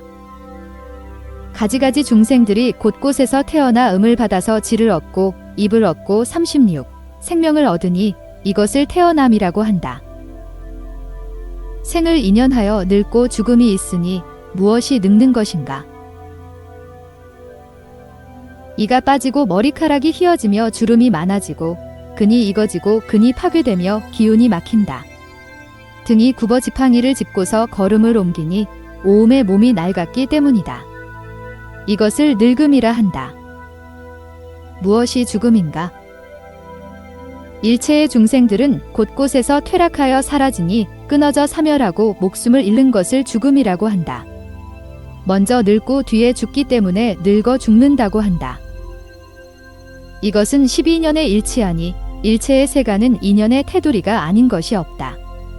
하늘의 테두리도 아니며 사람의 테두리도 아니고 여러 가지 삿된 인연의 테두리에서 나오는 것도 아니니 보살은 12인연을 관하되 마음을 묶어서 움직이지 않으며 생각을 벗어나지 않게 하고 바깥으로 여러 연을 생각하면 추슬러서 되돌아오게 한다. 12분이 3세, 즉 전생 금생 후생에서 발생하는 것임을 관하여 만약 보살이 마음으로 머무를 수 있다면 마땅히 12분은 공이요 주인이 있지 않다고 관해야 한다. 어리석음은 내가 행을 만드는 것을 모르며 행은 내가 어리석음을 따라 존재하는 것을 모르니 다만 무명을 연하기 때문에 행이 생긴다.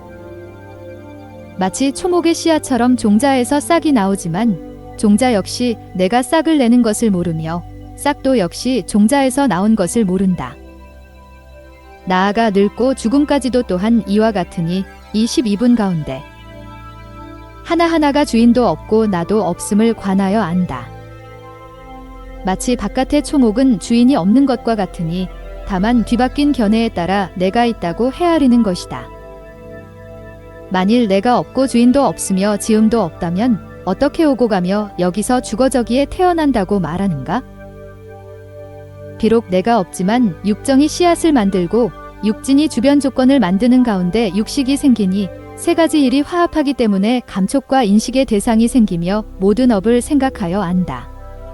이 오고 감으로 말미암아 이로부터 생사가 있다고 말한다.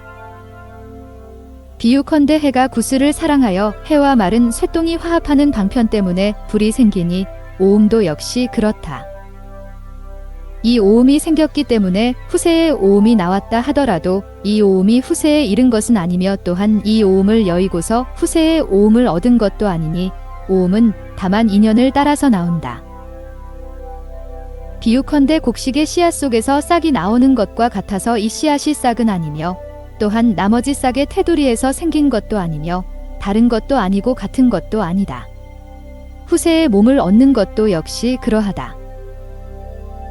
비유컨대 나무에 아직 줄기 마디가지 깊꽃 열매가 없지만 시절 인연을 얻어서 꽃과 잎을 구족하는 것처럼 선행과 악행의 과보도 또한 이와 같다. 씨앗이 허물어지기 때문에 항상 하는 것도 아니고 동일한 것도 아니며 싹 줄기 뒷등이 생기기 때문에 끊어지는 것도 아니고 다른 것도 아니니 죽고 태어나 서로 이어지는 것도 역시 그렇다. 수행자는 모든 존재가 무상고공무아이며 스스로 태어나고 스스로 없어진다는 것을 알고 내등 때문에 존재함을 알며 소멸로 인하여 이것이 다함을 알고 다함이 바로 도임을 안다. 이 네 가지 지혜로서 12분을 알면 이것이 바로 정견의 길이다. 중생은 사로잡히고 집착하기 때문에 미쳐버리니 사람이 값을 헤아릴 수 없는 보주를 지니고 있으나 그것의 진가를 구별하지 못하고 다른 것에 속임을 당하는 것과 같다. 이때 보살은 내 마땅히 부처가 되어 바르고 진실한 법으로 저 중생들을 교화하여 올바른 길을 보게 하리라고 크게 인자한 마음을 일으킨다. 대승의 반야바라밀 가운데서 말하는 것과 같이 일체의 존재는 생기는 것도 아니요 없어지는 것도 아니며 공이요 무소유이며 일상이요 무상이니 이것을 정견이라고 하는데 왜 무상 등을 관하는 것을 일컬어 정견이라고 하는가? 만일 대승 가운데서 일체 존재의 공과 무상을 설하였다면 왜 무상 고공 등이 진실하지 않다고 말하는가? 만일 불생 불멸 공이 참다운 모습이라면 마땅히 무상이라고 말해서는 안 되니 그대의 말은 앞뒤가 서로 맞지 않는다. 또한 부처님께서 네 가지 뒤바뀜을 말씀하셨으니 무상 가운데 상은 뒤바뀌었으나 또한 도리가 있다. 일체의 유인은 무상하니 왜냐하면 인연으로 생기기 때문이다. 무상한 인과 무상한 연이 발생시키는 결과를 어떻게 항상하다고 하겠는가? 먼저는 없었는데 지금은 있으며 이미 있던 것이 문득 없어지니 일체의 중생들은 모두 무상함을 보며 안으로는 늙고 병들고 죽음이 있으며 밖으로는 만물이 시들어 떨어지는 것을 보니 어찌하여 무상이 진실하지 않은 것이라고 말하는가? 나는 항상 하는 것이 진실이고 항상 하지 않는 것이 진실하지 않다고는 말하지 않았으며 항상 하는 것과 항상 하지 않는 것이 모두 진실이 아니라고 말하였다. 왜 그런가 하면 부처님께서 공가운데서 항상함과 항상하지 않음의 두 가지 일을 얻을 수 없다. 만일 이 두 가지 일에 집착한다면 이것은 둘 다 뒤바뀐 것이다라고 말씀하셨기 때문이다. 그대의 말은 법과 서로 맞지 않는다. 왜 그런가 하면 법이 없다고 말한다면 어째서 다시 둘 다 모두 뒤바뀌었다고 말하는가? 일체가 공하고 무소유라는 이것은 진실한 것이요 뒤바뀐 것이 아니다. 만일 내가 항상함을 부숴버리고 항상하지 않음에 집착한다면 나의 존재는 마땅히 파괴되어야 하며 진실한 나는 아니다. 유상하다고 뒤바뀐 것을 깨뜨리기 때문에 무상을 관하니, 왜냐하면 무상의 힘은 능히 유상을 깨뜨릴 수 있기 때문이다. 마치 독이 능히 그 밖의 독을 깨뜨릴 수 있는 것과 같고, 약으로 병을 제거하면 약도 함께 버리는 것과 같으니, 약이란 것이 병을 미묘하게 제거할 수 있지만 만일 약을 버리지 않으면 뒤에는 약이 병이 된다는 것을 알아야만 한다. 이것도 역시 그러해서 만일 무상법에 집착한다면 마땅히 깨뜨려야만 하니 실답지 않기 때문이다. 내가 무상법을 받아들이지 않는다면 어떻게 깨뜨릴 것인가? 부처님께서 말씀하시길 고는 네 가지 참다운 진리 가운데서 진실로 괴로운 것이라고 말하니 누가 능히 즐겁게 할 수 있는가? 라고 하셨다. 고의 인은 참다운 인인데 누가 능히 인이 아니라고 하겠는가? 고의 다함은 참으로 다하는 것인데 누가 능히 다하지 않게 하겠는가? 다함의 길은 참다운 길인데 누가 능히 길이 아니라고 하겠는가? 해는 혹 차갑게 할 수 있고 달은 혹 뜨겁게 할 수 있으며 바람은 혹 움직이지 않게 할 수 있다 하더라도 이 네 가지 참다운 진리는 끝내 움직이거나 변화시킬 수 없다. 그대는 대승 가운데서 요달하지 못하고 단지 말소리에만 집착할 뿐이니 대승 가운데 일체 존재의 참다운 모습에서 참다운 모습은 깨뜨릴 수도 없고 만들 수도 없다. 만일 깨뜨릴 수 있고 만들 수 있다면 이것은 대승이 아니다. 마치 달이 처음 생겨서 하루나 이틀이 되면 그것이 생길 때는 매우 미세하여 밝은 눈을 지니고 있는 사람만 볼 수 있어서 보이지 않는 사람에게 가리켜 보여주지만 이 보이지 않는 사람은 단지 그 손가락을 볼 뿐이요 달을 못 보고 헤매니 눈 밝은 사람이 말하기를 어리석은 사람은 왜 단지 나의 손가락만 보는가? 손가락으로 달의 연을 삼은 것이지 손가락이 저 달은 아니다 라고 하는 것과 같이 그대도 역시 이와 같다. 말소리는 참다운 모습이 아니니 다만 말을 빌려서 참다운 이치를 표현할 뿐이다. 그대가 다시 말소리에 집착하면 참다운 모습에 어두울 것이다. 수행자가 만일 이와 같이 바른 지견을 얻는다면 12분이 화합하여 원인과 결과의 두 가지 분이 됨을 관할 것이다. 과일 때의 12분은 고재이고 인일 때의 12분은 습재이며 인이 소멸할 때는 이것이 진재이며 인과 과가 없어지는 것을 보는 것이 도재이니 네 가지로 과를 관하면 무상 고공 무아이며 네 가지로 인을 관하면 집이다. 과에 네 가지가 있는데 단지 고재라 이름할 뿐이니 그렇다면 그 밖의 것은 진리의 이름이 없는가? 만일 무상의 진리라고 말해도 의심스럽고 고의 진리라고 해도 역시 의심스러우며 무아의 진리라 해도 역시 의심스러워서 똑같이 난처하다. 또한 무상의 진리가 때가 없다고 말한다면 공과 무아의 진리도 역시 때가 없으며 만약 무상 고공 무아의 진리를 설명하자면 중복되기 때문에 그러므로 네 가지 중에서 하나만 설한 것이다. 괴로움에는 어떤 다른 모습이 있길래 세 가지 가운데서 홀로 이름을 얻었는가? 괴로움은 일체의 중생들이 싫어하고 두려워하는 바이지만 무상은 그렇지 않으니 혹 어떤 사람이 괴로움의 핍박을 받는다면 무상을 얻으려고 생각하지 괴로움을 얻고자 하는 사람은 있지 않다. 어떤 사람이 칼을 잡고 자살하거나 바늘로 찌르거나 쓴 약을 도적에게 준다면 이와 같은 여러 가지는 괴로움을 찾는 것이 아닌가?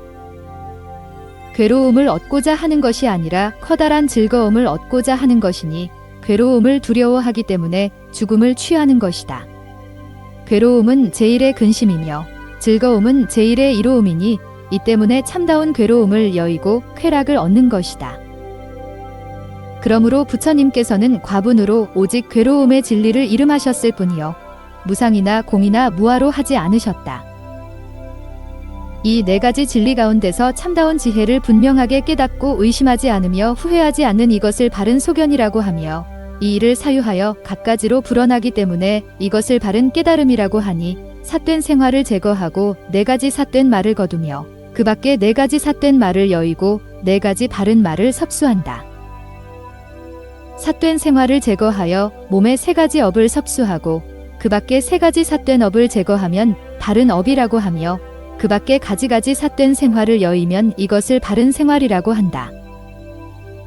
이와 같이 때를 관하여 정진하면 이것이 올바른 방편이며, 이 일을 생각하여 흩어지지 않는 것을 올바른 관찰이라고 하며, 이 일을 사유하여 동요하지 않는 것을 올바른 선정이라고 한다. 올바른 깨달음은 왕과 같아서 7가지 일이 따르니 이것을 도제라고 한다. 이 일을 한마음으로 진실하게 믿어서 움직이지 않으면 이것을 신근이라 하며, 한마음으로 정밀하고 정성스럽게 도를 찾으면 이것을 정진근이라고 하며, 한마음으로 생각하여 잊어버리지 않으면 이것을 영근이라고 하고, 마음이 한 곳에 머물러 또한 내달려 흩어지지 않으면 이것을 정근이라고 하며, 사유하고 분별하여 무상 등을 깨달으면 이것을 해근이라고 하니, 이 근이 늘어나고 자라서 힘을 얻으면 이것을 5가지 힘이라고 한다. 팔정도에서 해등을 모두 설하였는데 근력에서 무슨 이유로 거듭 설명하는가?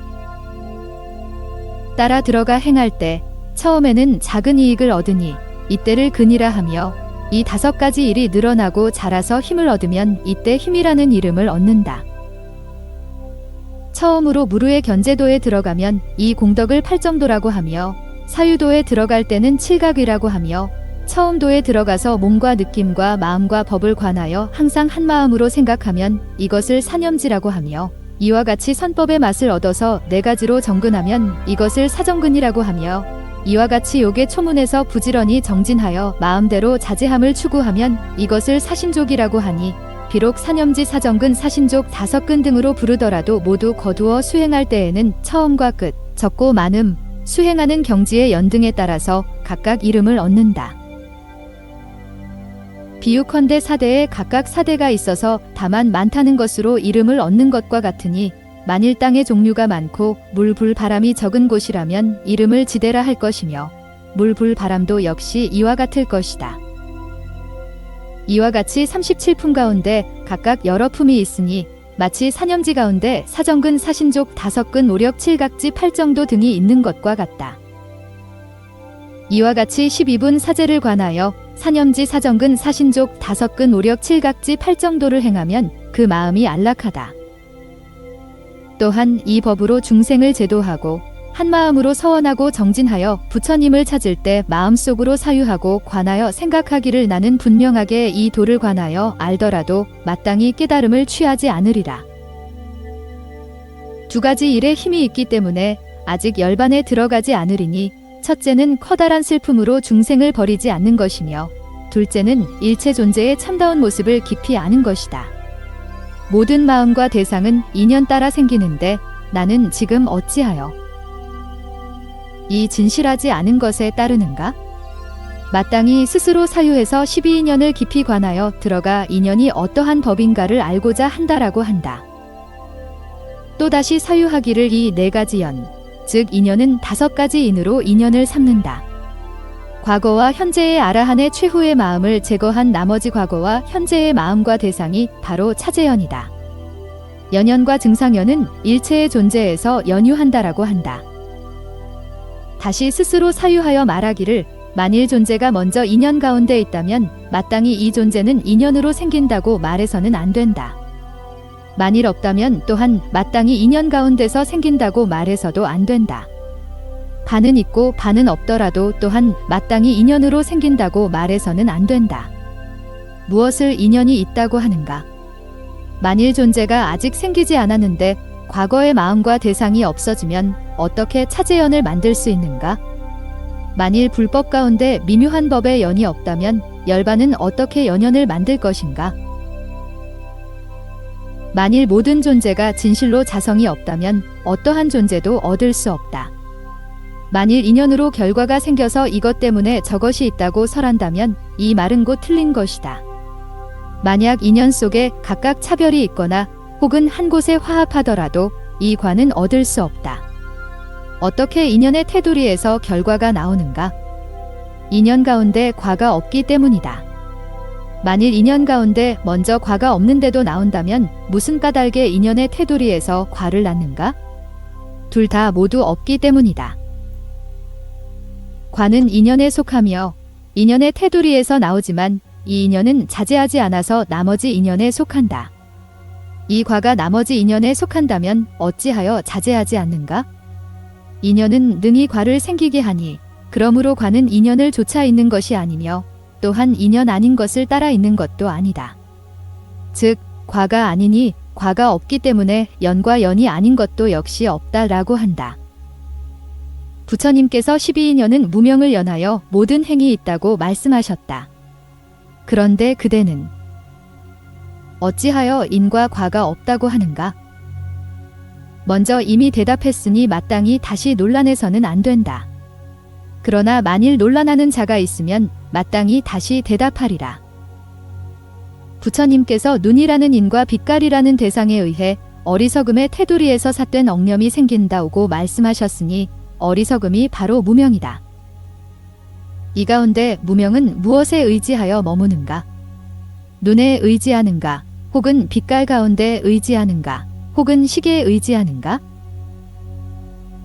마땅히 눈에 의지하여 머물러서는 안 되니 만일 눈에 의지하여 머문다면 마땅히 빛깔에 의지하지 않으므로 항상 어리석어야 마땅하다.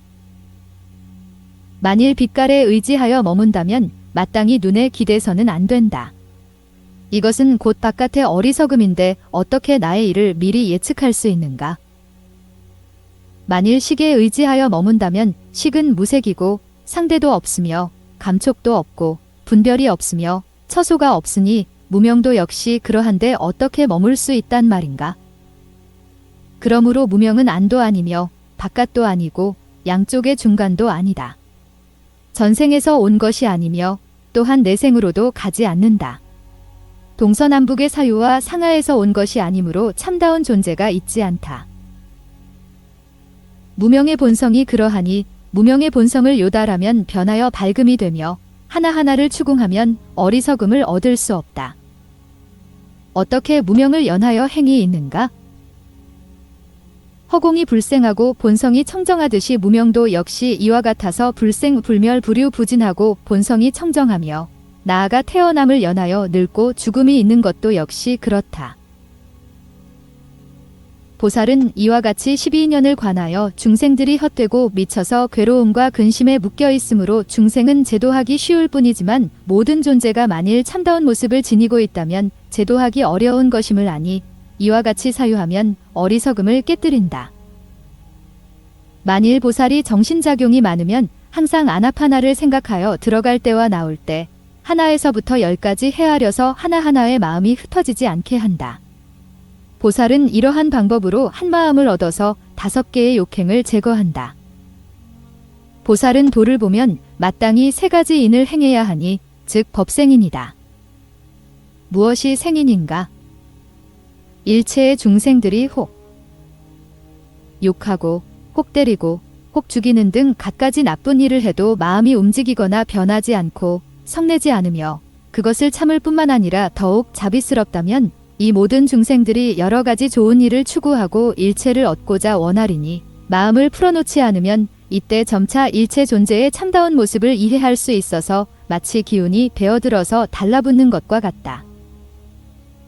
비유컨대 인자한 어머니가 자기의 아이를 사랑하여 젖을 먹여 양육하되 갖가지 더러움을 더럽게 여기지 않고 가엾은 생각을 2배로 더하여 즐거움을 얻게 하고자 하는 것과 같이 수행자도 이와 같아서 일체의 중생들이 갖가지 나쁜 일과 깨끗하거나 깨끗하지 않은 일을 하더라도 마음에 악을 더하지도 않고 덜하지도 않으며 물러나거나 피하지도 않는다.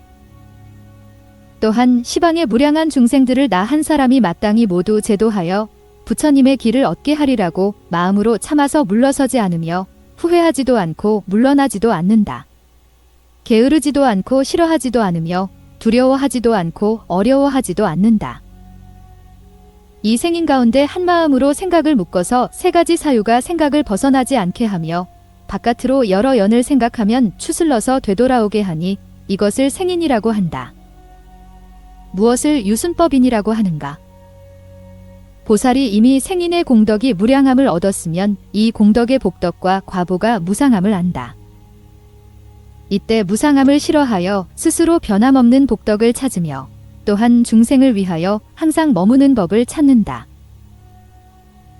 일체의 모든 존재에서 즉 물질과 비물질이 존재, 볼 수 있는 것과 볼 수 없는 존재, 대립하는 것과 대립하지 않는 존재, 유루와 무루, 유의와 무의상 중 하위 존재에서 그 참다운 모습을 찾는다. 참다운 모습이란 무엇인가? 항상 하는 것도 아니고 항상 하지 않는 것도 아니며 즐거운 것도 아니고 즐겁지 않는 것도 아니며 공도 아니고 공이 아닌 것도 아니며 정신이 있는 것도 아니며 정신이 없는 것도 아니다. 무슨 까닭에 항상 하는 것이 아닌가? 인연으로 생기기 때문이다. 먼저 없다가 이제 있으며 그러므로 이미 있다가 도로 없어지기 때문에 항상 하는 것이 아니다. 무엇이 항상 하지 않음이 아닌가? 업보를 잃어버리지 않기 때문이고 바깥의 번뇌를 받아들이기 때문이며 인연이 증가하기 때문에 항상 하지 않음이 아니다. 어찌하여 즐거움이 아닌가?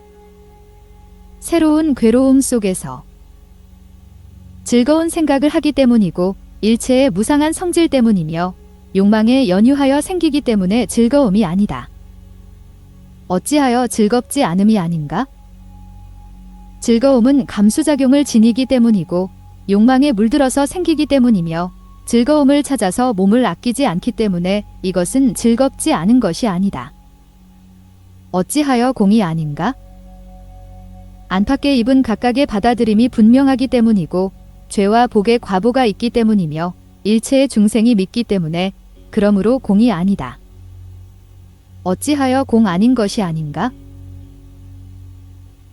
화합 등으로 생기기 때문이고 분별하여 찾아도 얻을 수 없기 때문이며 마음의 힘으로 변하기 때문이니 그러므로 공 아닌 것이 아니다. 어찌하여 정신이 있는 것이 아닌가? 자유자재하지 않기 때문이고 제7식의 경계를 얻을 수 없기 때문이며 정신의 모습을 얻을 수 없기 때문이니 그러므로 정신이 있는 것이 아니다. 무엇이 정신이 없는 것이 아닌가? 후세가 있기 때문이고 해탈을 얻기 때문이며 각각 나의 마음이 생겨서 그 밖의 것을 계산하지 않기 때문이니 그러므로 정신이 없는 것이 아니다. 이와 같이 태어나지도 않고 없어지지도 않으며 불생불멸하지 않는 것도 아니며 있는 것도 아니고 없는 것도 아니며 받아들이지도 않고 집착하지도 않으니 언설이 모두 사라지고 마음이 갈 곳도 끊어진다. 마치 열반의 본성과 같으니 이것이 존재의 참다운 모습이다.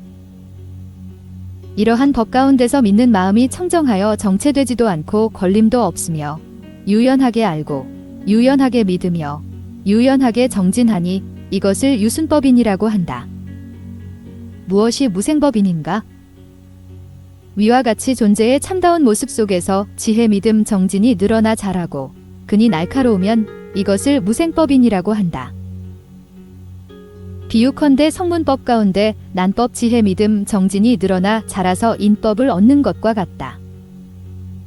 인이란 열반을 참아내고 무루법을 참아내기 때문에 이름하여 인이라 하고 새롭게 얻고 새롭게 인식하기 때문에 이름하여 인이라고 하니 법인도 역시 이와 같다.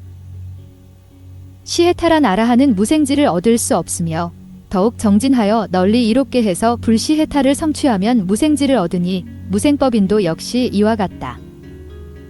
아직 보살의 과를 얻지 못하고서 무생법인을 얻으면 보살의 참다운 행의 과를 얻으니 이것을 보살도의 과라고 한다.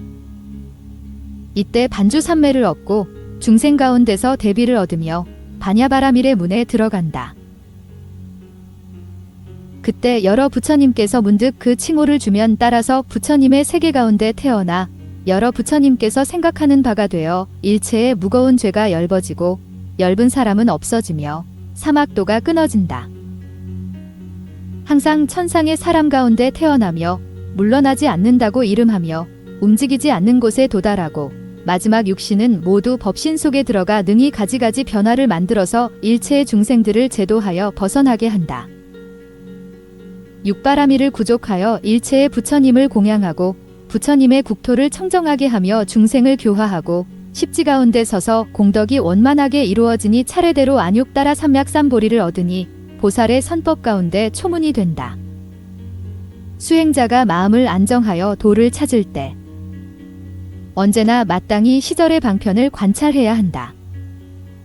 만일 때를 얻지 못하고 방편이 없으면 이것은 마땅히 잘못이요 이롭지 않으리라. 송아지가 태어나지도 않았는데 소젖을 짜는 것과 같아서 젖을 얻을 수 없나니 때가 아니기 때문이다. 만일 송아지가 태어났는데 소의 뿔을 짠다면 젖을 얻을 수 없나니 지혜가 없기 때문이다. 축축한 나무를 비벼서 불이 나오기를 찾는 것과 같아서 불은 얻을 수 없나니 때가 아니기 때문이다. 만일 마른 나무를 잘라서 불을 찾으면 불은 얻을 수 없나니 지혜가 없기 때문이다. 처소를 얻고 때를 알며 자신의 행을 헤아리며 마음의 방편과 힘의 많고 적음과 마땅히 정진해야 하는가와 하지 않아야 하는가와 도의 모습이 시기에 적절한가 적절하지 않은가를 관하라. 마음이 살펴 움직이더라도 마땅히 날새어서는 안 되니 이와 같이 날쌔이 지나치면 선정을 얻을 수 없다. 예컨대 많은 장작이 타오르는 큰 불은 큰 바람이 와서 불어도 꺼지지 않는 것과 같다. 만일 선정으로 스스로 마음을 조절한다면 이와 같은 움직임이 그치고 마음의 안정을 얻으리라. 예컨대 큰 불에 큰 바람이 불고 큰 물을 뿌리면 꺼지지 않음이 없는 것과 같다. 만일 사람의 마음이 부드럽고 또한 게으르면 이와 같이 실증냄에 빠져서 마땅히 수행하지 않으리니 예컨대 적은 장작에 불꽃이 없어서 바람이 불지 않아도 문득 저절로 사그라지는 것과 같다. 만일 정질력과 용맹한 마음이 있으면 이와 같이 건강함을 돌려서 도를 얻는 것이 빠르니 예컨대 작은 불에 장작을 많이 더하고 바람이 불어서 더욱 타올라 꺼지지 않는 것과 같다. 만일 수행을 놓아버리거나 멈춰서 줄어들면 설령 안정을 얻더라도 호법을 상실하니 예컨대 병든 사람을 마땅히 이끌어서 부양하더라도 만일 다시 풀어놓으면 살 수 없는 것과 같다. 만일 생각을 버리고 바르고 평등한 마음을 지닌다면 때에 맞게 부지런히 수행하여 도를 얻는 것이 빠르니 예컨대 어떤 사람이 길들여진 코끼리를 타고 마음대로 물가에 이르지만 넘어지거나 걸림이 없는 것과 같다.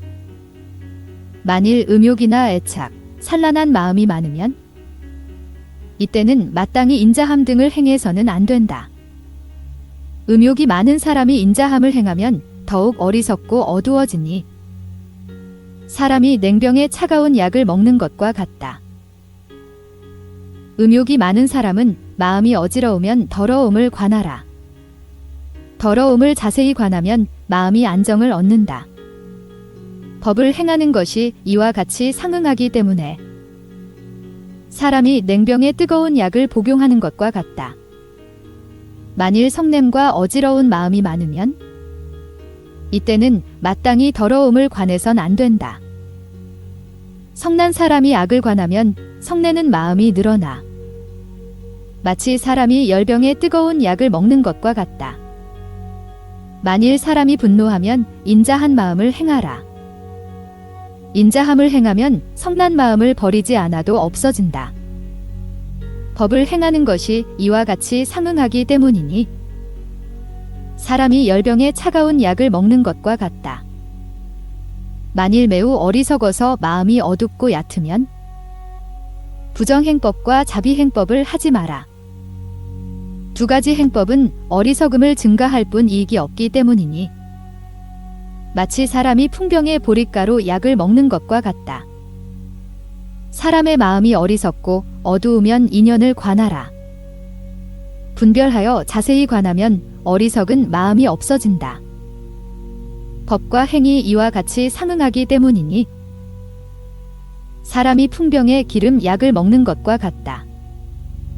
예컨대 대장장이가 부채와 탄을 물리치면 공을 스미대에 맞지 않아 풀무질하는 법을 잃는 것과 같으니 허둥지둥 풀무질하며 때를 알지 못해서 어느 때는 물을 뿌리고 어느 때는 놓아버린다. 쇠가 녹는데 급하게 풀무질하면 녹는 것이 지나치고 아직 녹지 않았는데 문득 그만두면 녹지 않는다. 때가 아닌데 물을 뿌리면 쇠가 곧 생기며 때가 아닌데 방치하면 익지 않는다. 정진하여 마음을 거두고 놓아버리는 것은 마땅히 행도법을 관찰해야 한다. 때가 아닌 방편은 법의 이로움을 잃어버리니 만일 법의 이로움이 아니라면 이로움이 아니다. 예컨대 약사가 3가지 병인 냉병, 결병, 풍병을 없애기 위해서 병에 따라서 약을 주는 것과 같이 부처님께서도 이와 같아서 음욕, 성냄, 너리석음의 병이 약을 따라 없어진다.